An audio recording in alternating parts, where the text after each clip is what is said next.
Most of my guests have been trading 5, 10, maybe even 20 years, in some cases half a lifetime. My next guest has only been trading a few months, and you might think, well, why would I want to hear from her? What can you learn in a few months, right? But she's doing very well and continues to develop her portfolio. She's trading stocks without leverage. She comes from a maths background, so I'm sure that helps, certainly with data analysis, patterns, and so on.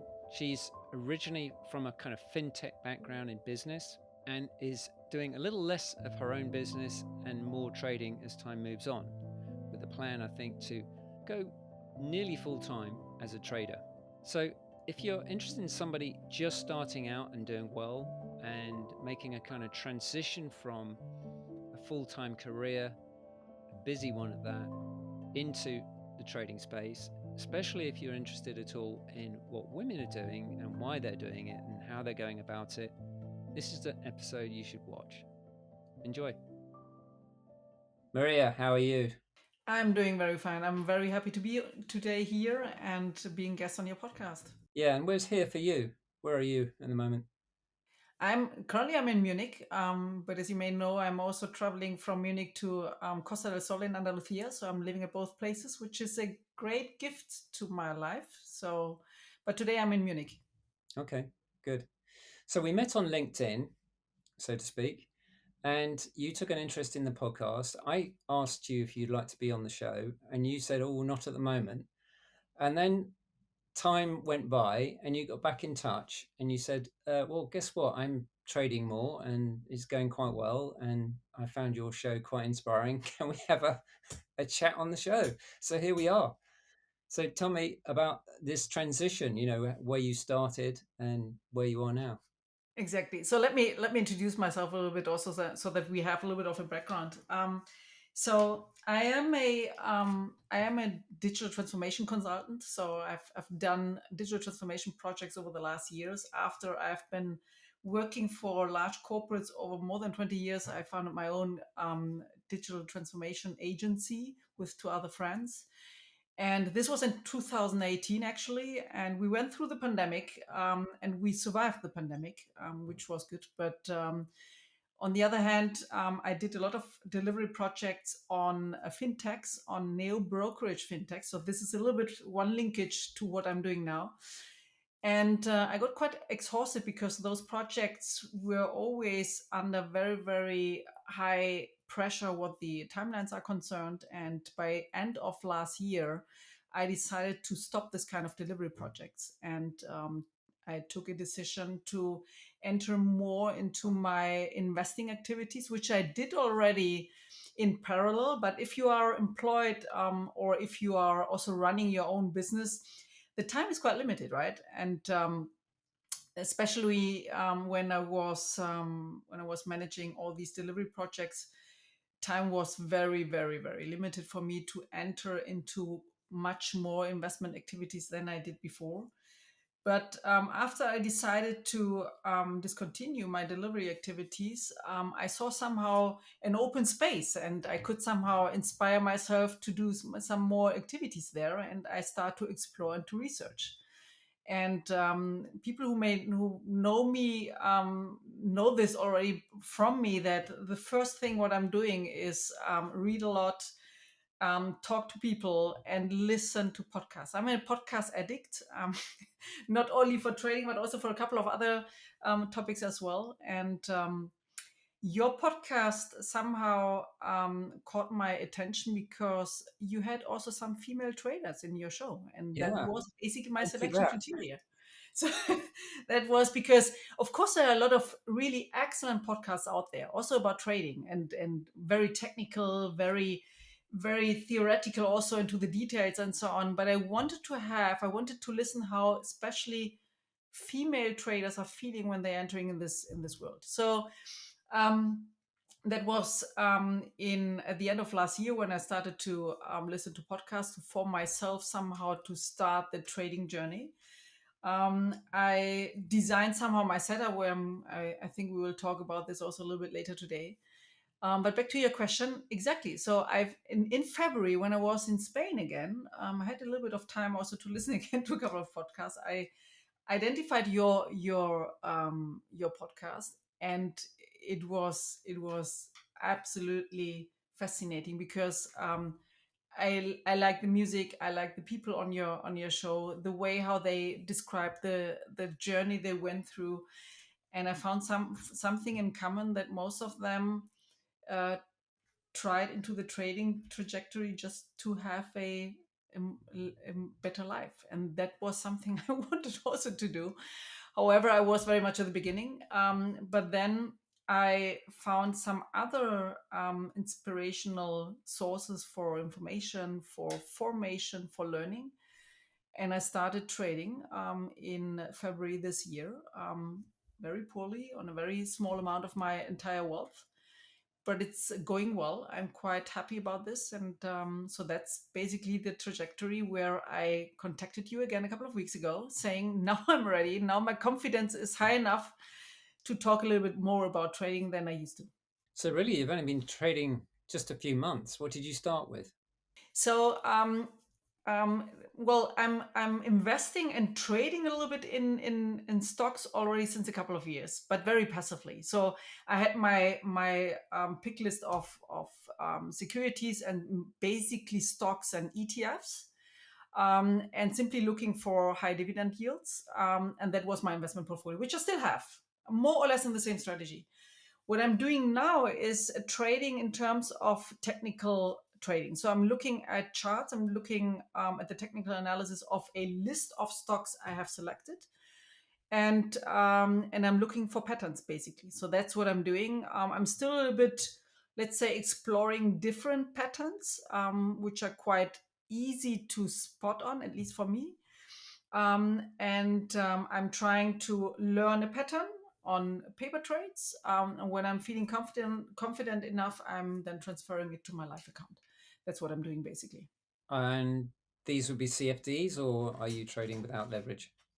I'm trading. I'm not trading CFDs. I'm currently very, very basic on stocks, and in my investment portfolio also on ETFs. Okay, so no leverage at all. No leverage at all for the moment. Okay, well that's probably very sensible. Yeah. Does leverage scare Let's you? see. Right? Let's see. Yeah. I have already some ideas where I think. So I am trading basically European markets.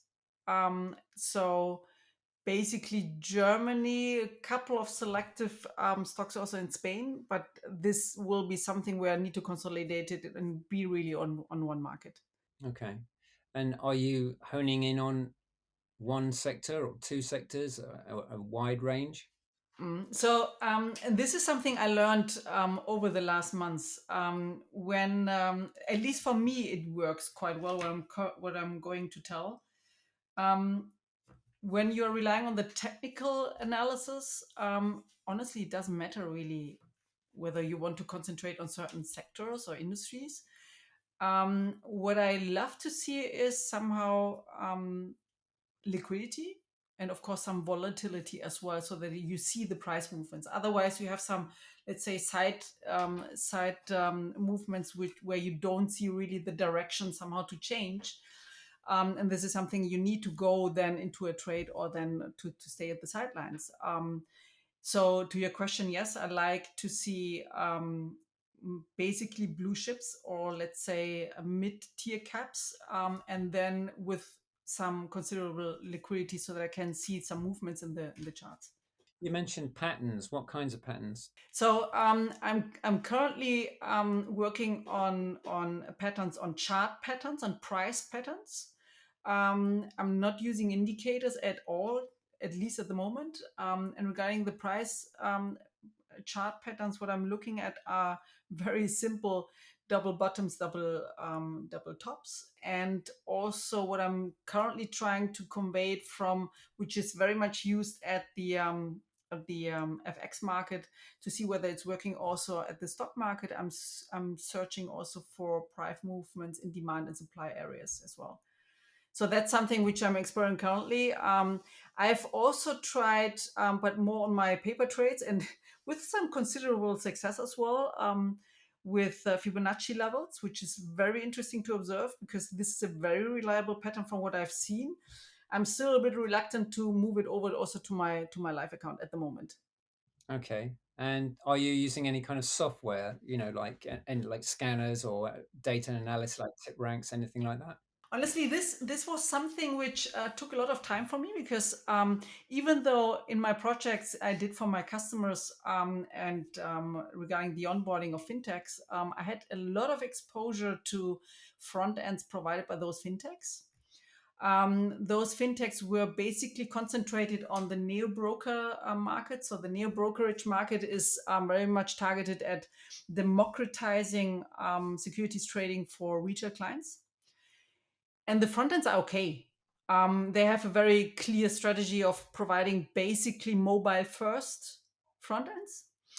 And so there you can definitely, yeah, you can set up your watch list, you can set up also your demo accounts and also of course your live accounts and make your trades, and also with a couple of, let's say, interesting order setups.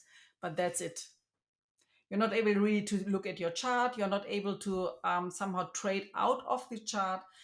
And that was for me clear from the beginning that I want to have a front end When you say looking front directly end, at the chart. And exactly, what do you mean front end? I'm using a web front end where I can connect my broker to it. And this web front end allows me to have a demo account on this web front end, and it's the same look and feel also for my live account. And that has a very very big advantage for me, at least, because I can simply switch between two screens, live and demo account, and it's the same look and feel. And this is something, so TradingView is providing something like that, although it's not connected to my account. And I'm currently using a web front end which is provided by Stock3. It's a German provider, and they have a very very comfortable web front end which you can use also as a mobile application, so that I can easily switch on my iPhone or my smartphone, easily switch between my demo and live account, and that's very comfortable. Do you like trading on your mobile phone? Because I personally would hate that. I'm insecure on the mobile phone because it's too tiny, and as you can see, I need my reading glasses just to follow you somehow on this on the screen. And that's definitely something. It's more for me to observe the market and to see how the positions are evolving, and if necessary to pull an order out of the market, out of an immediate change or out of an emergency situation. But I love to see. I love to sit in front of a big screen. And what are you doing to educate yourself further? Are you looking at YouTube, a mix of things?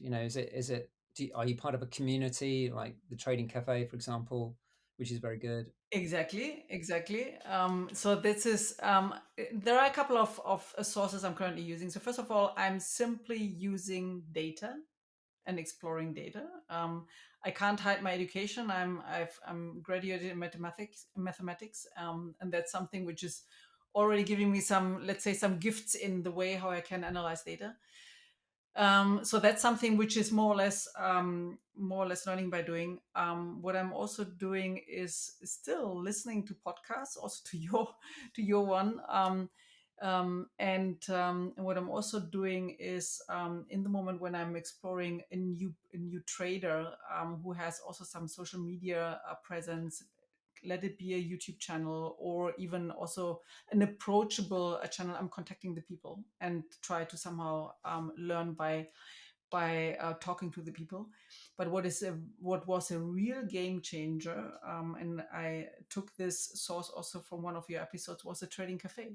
Yeah, that's very good. That is, the guys set up a community and a learning platform which is exceptional in my opinion. It's really the mixture of community where you can help each other, find other people, and simply just raise your questions and someone will answer somewhere. That's a very very very comfortable situation. They issued also an own book from the traders which are already legacy traders on this platform, and they have their own learning program as well, which I think I will go through as well. This is still a topic on my list. And this is how I'm educating myself. But the most important thing is really be active in trading and learn from what what I've done on the positive side, but also on the negative side. Are you trading full time? I mean, in the sense that you're at home all the time and you're trading. You're not doing another job. Not full time, definitely not, because of course I have still my business to run. But I try to have a routine. So I'm spending at least, I would say, from 5 weekdays, 3 to 4 days, 1 or 2 hours, either trading or analyzing data.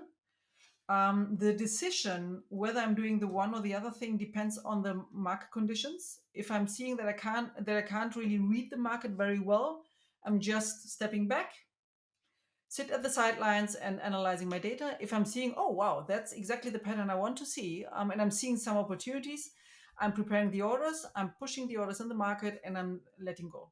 And then ideally, I can enjoy the result later during the day, or on the other day, or I need to pull them out of the market, or I'm seeing maybe also some results I didn't want to see, but I can learn out of them. Can I pose this horrible sort of interview question that that we get at university and jobs and what have you? What are your strengths and weaknesses as you've assessed them and observed over the last few months? I mean, where do you think, oh, that's that I'm not so good here. I need to improve. Have you identified those as key areas? A little bit, yes. But let's start with the positive side. So the strengths, because that's something I find quite fascinating. Once I've seen that trading is for me accessible, I've seen this. Well, I even didn't doubt about this. Let's put it this way. I knew about myself that once I have decided to enter into the space, it's a matter of time to get to a level where I feel secure enough or confident enough to be active in this sphere. This is something how I learn. So I can explain to you in very nuanced way how I'm learning. And I simply applied it also to trading. Um, and once I have seen that the magic power you need to be somehow decently successful in trading is discipline. Sure. Discipline takes many forms, I would say. It could be, as you were saying, finding scoping out an hour every day or 2 hours or an hour dedicated to trading, an hour dedicated to research. How do you do that? Do you have a kind of routine like that? Is it very disciplined like that? Yeah. I mean, it's I'm also, I would say that I'm a kind of productivity maniac. So especially when there are things I don't like very much, I'm very very creative in finding the last nuances to optimize process as much as possible, to really spend as less time as possible in things I don't like very much. Well, in trading and researching, I like what I'm doing there, but nevertheless, I want to have a remarkable outcome from what I'm doing. So the efficiency goes then in how to create and maximize the outcome, right? But back to your question, I'm quite good at really planning my days. I'm doing this also for my business at the beginning of the week, where I'm really planning ahead the entire week, and I'm trying really to keep the schedules also for my breaks as well, to relax somehow, and to find the spaces, and to find back my creativity for being again excellent in what I'm doing. And this is how I'm doing this. A routine in terms of really scheduling time into the diaries, to spend the time then actually really in trading or in researching or in data analysis. And the weaknesses? Sorry to bring you back to that. So sure. I mean, I knew that you I knew that you would have come back to this. Definitely impatience. Ah, So I think it's a very common weakness, but it's definitely something where looking at the pattern and letting the pattern really form the entire picture is something I need a little bit more patience. Um, I what what I did is I tried a couple of let's say I tried a couple of demo trades where the pattern was not entirely there, just to see whether it's really worthwhile to go in and not be patient, or whether it's worthwhile to wait until the pattern is really developed entirely. Well, I have learned my lessons in this regard. And maybe another impatience is another weakness apart from impatience is I am very much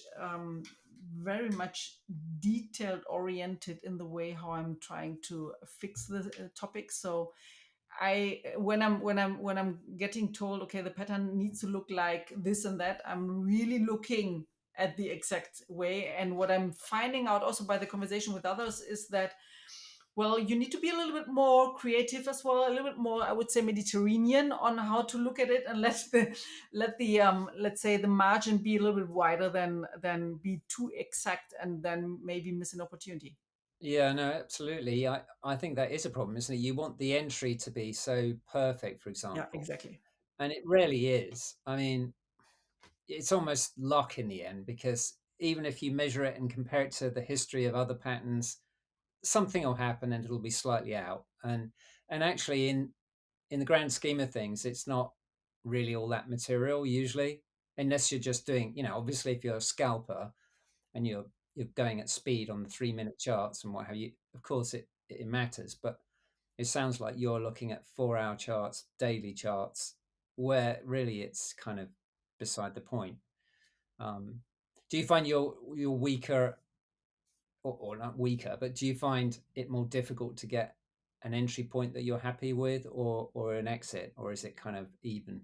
No, it's. I think it's. Well, yes, it's finding the right entry. Once I found the right entry, the exit is for me clear. That's not the point there. But to your point, on the charts or on the time charts as such, it's an interesting thing because I'm looking for the tendencies on the week charts, and I'm trying to trade on the half an hour charts, which is working when you have stocks which have a high liquidity, and then you see also the movements. And this seems to work somehow, even though um, the 2 or 4 hour charts may be better if you look at very concise patterns to build up then. Yeah, yeah. And what kind of drawdown will you allow yourself generally? Would it like 5%, 10, 20? At the moment, I'm still very much at the beginning. At the moment, I am. So you mean drawdown in terms of loss? Yeah, that you haven't closed. Yeah. Yeah, it's so I'm going, if I'm entering into the into a trade, I'm trying for a 2-to-1 risk reward ratio. So reward risk ratio, so that I'm getting a decent portion of reward for the risk I'm going to enter, and in the amount of the trade, it's not more than 1 or 2%. So from an entire trade. You mean that's the risk on your trade, but I mean, Exactly. in terms of your overall balance, what will you allow? Okay. Yeah. So at the moment, I'm trading. At let me just make the math. 10% of my entire wealth. That's the trading amount, and I'm continuously increasing this amount, this volume. And my target is maybe also, after I have restructured my investment portfolio, to have it one third, two third. So one third trading, two third investment. How do you distinguish between the two, given that you are essentially doing the same thing, but one is, I suppose, more day oriented and the other one is longer term, but it's almost the same in the sense that you're trading without leverage. For me, not. Oh, well, the pure activity is of course very much comparable. Technically, there is simply the situation which you can't know, of course. that my investment portfolio is with another broker, which is definitely technically not at this level I want to have. And the trading account is completely separated. And the second topic is the securities list is different. The securities list I have for investments is ETF and stocks with a considerable payout or dividend yield. And the reason for it is very simple, that I want to have a considerable amount of passive income directly out of this investment portfolio. And the securities list I have chosen for trading, I've chosen it differently. It's a list with securities with a considerable high volatility, but still liquid stocks. So that's how I would somehow frame the difference. Going back to that question about drawdown, because I don't think you perhaps understood what I meant anyway. If you had, just for any number, throwing it out there, let's say you had 10,000, what would you allow yourself in terms of drawdown? So would you go up to 2,000 out of that 10, or 1,500? What is your sort of comfort zone when you think, Yeah. oh no, I must stop trading, I must wait for this to come down, it's getting too big. How do you judge that? You mean as a loss, right? As Yeah, a yeah. drawdown You loss. haven't yet closed. You're, let's say you're 1,000 down. You Mm. still carry on trading, or do you wait until that's gone down to 500? What's your sort of comfort zone? Is what I'm trying Yeah. to get to. Now I understand you. I mean, I have mitigated this question. I'm not. I'm trying not to be always in market orders. So I have a stop loss always in there, and the stop loss is, if you take it as an example from the 10,000 as an order, which is a quite huge order for my taste. But anyway, it's a Yeah, but considerable amount there. I'm just talking about your balance, Yeah. not an individual trade. So you answered my question about I individual trade. see. Okay, now You're I got saying you. if you, yeah, you're the balance of your trading account. Now I'm I see just you. Yeah. throwing a figure at you to make the math simple. 10,000, say you have, and then when it creeps up to two, are you beginning to think, I must stop, or are you still prepared to take it up to say four? Do you sort of mean? Because obviously unrealized loss starts to get uncomfortable, right? We want it. We don't want that to get too big, but that there are traders who will go up to 50%, or they'll hedge, or whatever. But I'm definitely not in this range. This is a very good question. From what I have observed so far, when I saw that I needed to pull somehow back, I was in your example, just to make the math back to my situation. I was never above 2,000 from 10,000. yeah, so 20% roughly, yeah, Yeah, generally, yeah. I mean, to me, that's a sensible figure. I mean, you don't want it to get too much beyond that, exactly, really. Yeah, yeah. So you'll either have a stop loss, or you'll just use your discipline, and you'll shave some off, or you'll close it. exactly, Yeah, yeah, yeah, yeah. And so you're not quite there using the Fibonacci with your live account, right? You're still exactly, playing with it. Okay. exactly. What else are you exploring to help you improve? What I'm trying to explore now more in that is what I said earlier, a demand and supply areas for the stocks market. I've seen this working for FX. Since I'm not in FX, I want to see this working for stocks before I'm trying it on a live account. I found the idea of looking at supply and demand areas on a 1 week chart to see how it's developing, and then see how I can apply it then on a daily perspective is something I want to explore more. That's one point.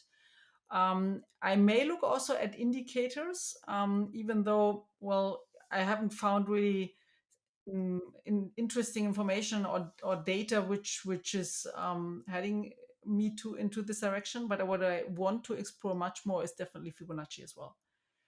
So the way how this is working on especially on 30-minute charts, I think it's definitely something I want to explore more. Going back to what we were saying earlier, how you got into trading and so on. I'm just curious to know why you got in when you did. I mean, is it mainly because of the sort of gap and the sort of feeling the gap in your work career, your career, shall we say, and you thought, ah, this is an opportunity to do something different, or was trading something that was in the back of your mind for a long time? I'm just curious to know, was it something you kind of, oh, suddenly I got to get into this, or was it more, you know, I've been thinking about this for a long time? Just curious to know. I love this question, and this is a very good question because I think it's also something many people may ask themselves when they are still exactly at the same decision level. So I got always fascinated by passive income, and especially in the field where I'm running my business, I'm advising companies in their digital transformation. So creating with customers digital products is definitely one route to take when you want to have passive income and products which can exactly create this kind of passive income. That's one route. What I saw there, though, is that the transformation needed in organizations to do this is a very tough way to go, especially in projects when you want to do the implementation of those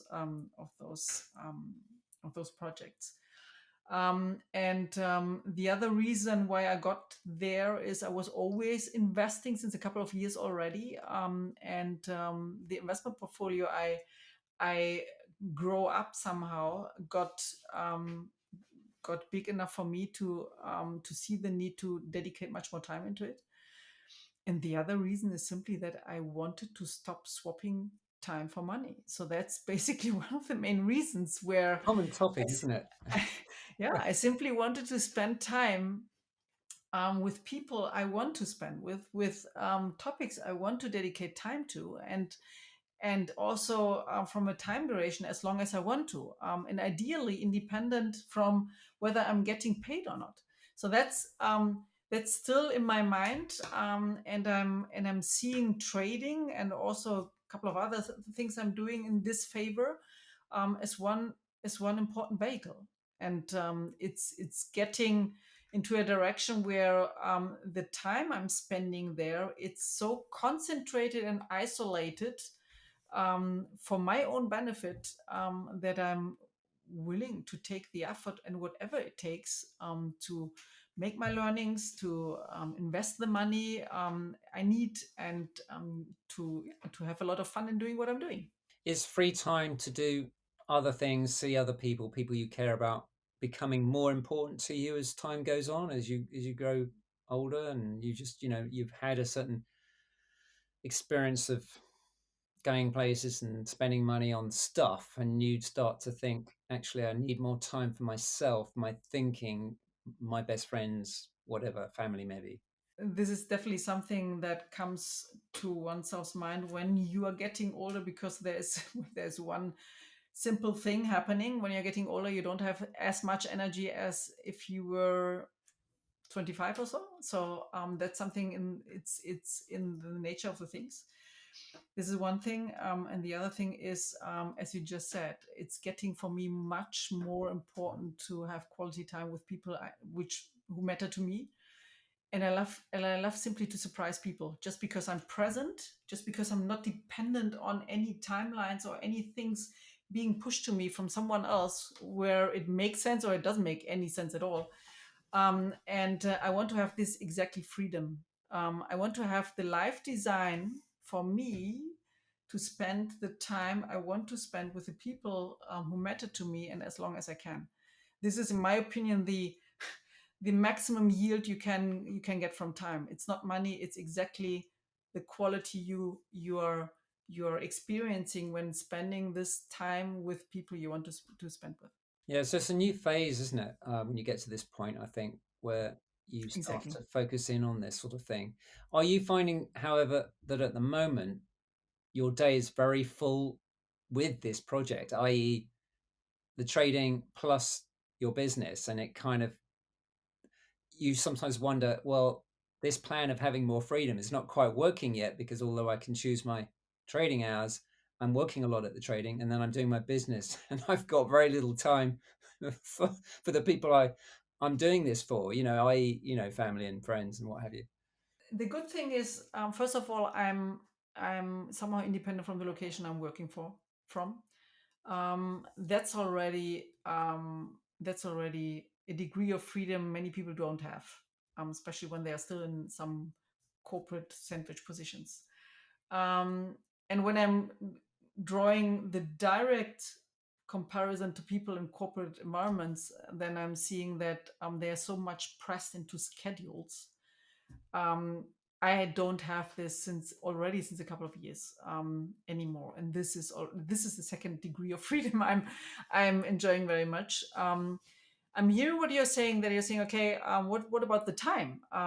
Well, it it depends on how you're spending this time. If the time you're spending is somehow giving you energy back in terms of that you're learning something, that you're experiencing something, that you're talking to people having the same interests with you, even though it's not maybe your main way how you want to spend the time, then it's giving you energy, even though again it's an effort you're making, right? So this is how I would somehow distinguish it somehow. But the main point is that I'm I'm in control of my own life, and I'm in control of the design of my own life. I'm getting there more and more, and this is what is important to me. And of course, I'm spending a lot of time still in running my business, in learning a lot about trading. But it was my choice, and that's the most important thing. Do you find the trading somewhat lonely sometimes, or are you one of those people who are quite happy in her own company? Yes and yes. But and this is the only, let's say, downside of trading. Trading is, even though it's an activity, it's not a passivity. So you can't somehow just let the stuff going and so on. So that's not working. So which is good that it's an activity. So you need to somehow deal with new situations. But as you just said, it's a very lonely activity. Thanks God we are in the year 2024. So online platforms, online communities, social platforms, social media is somehow creating commonalities with other people you may not see in your life. So but you're creating commonalities, and this is what I like very much. You're creating commonalities independent from the location.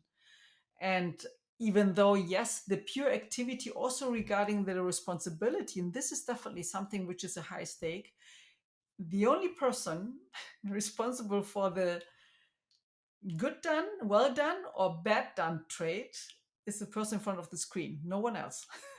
No market, no CEO from a company, no one else. It's only you. And this is I think this is a little bit more, let's say, determining this loneliness, rather than the pure activity of doing the trading, in my opinion. Yeah, conversely, I was just about to say it's also kind of it is part of the freedom because when you're in a corporate job, for example, even if you've got your own business, you're still a kind of vendor or service provider or whatever it is, right? You've still got somebody to be answerable to.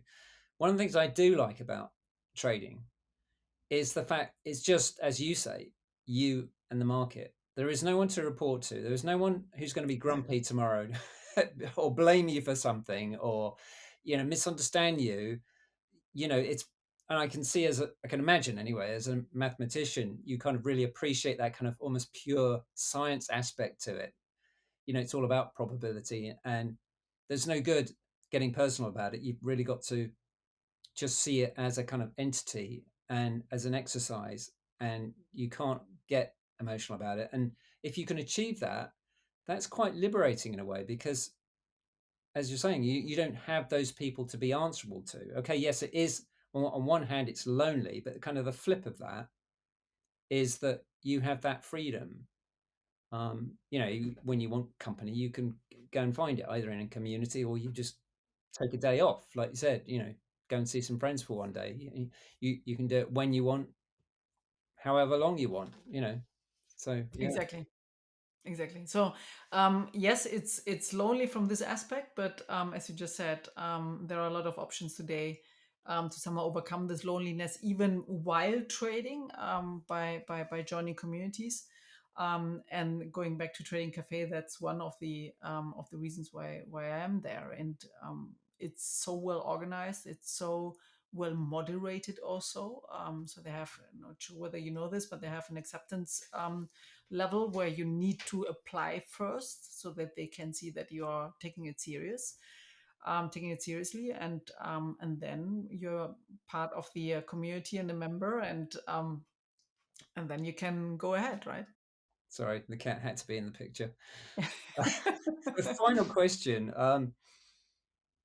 He's distracted me. Final question.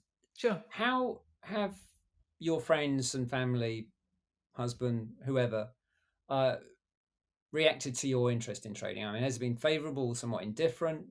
Have you had really good Oh, encouragement? this is a very good question as well. So this is a very, very good question. So first of all, I'm going to my family. My father was always trading his own portfolio since a couple of years, since 2 decades already. And he was really saying, thanks God, she finally she finally learned something which is really meaningful. So that was the first reaction.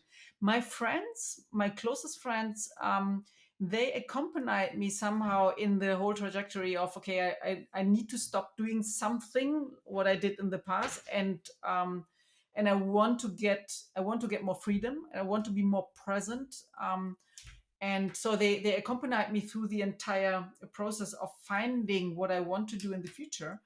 And for them, it was not that kind of surprise anymore. But what I found, then with acquaintances and with more remote friends, is that once I talked about trading, there were many other people who either did this also more or less in a hidden way, or got very interested in learning about this. So it happened to me that I'm going also to hold a kind of masterclass already on what I've done here, in my own learning journey, just to share it also with others. That's brilliant. Yeah. And what about women? Because a lot of women are more guarded about not only trading, but even investing. They're somewhat more Oh, this is a very good. cautious, This is shall we say. I love this question. I love this question. So first of all, I it seemed to be that I'm quite gifted, that I'm not having this reluctance and these fears and so on. So I was always somehow attached to investing, also because of the projects I've done in the past, and the working experiences I had. For whatever reason, this is very exceptional, and I got to know this when I talked to women about their investment behavior in a more, let's say, professional way. And I did also some research on this, that for many women, money and investing and financial planning is a stress word, whereas for men, it's something they connoted with opportunities.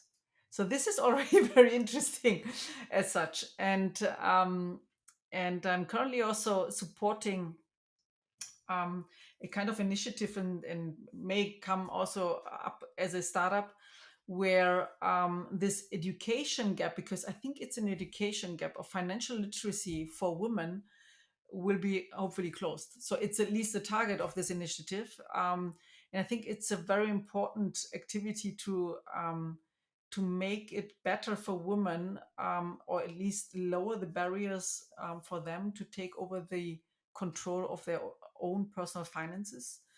It can come up with a very, very simple budget control system, and can get up to, yeah, becoming also a trader, right? I think there is still a lot to do there. I think there is a lot to explore there, also for female, so for women. And I have somehow promised to myself I want to dedicate some my power, also my experiences, into this sphere, so that many other women are also detecting it as a nice endeavor. Great. Maria, thanks so much for talking to me. You're welcome. Wish you all the success. Thank you very much.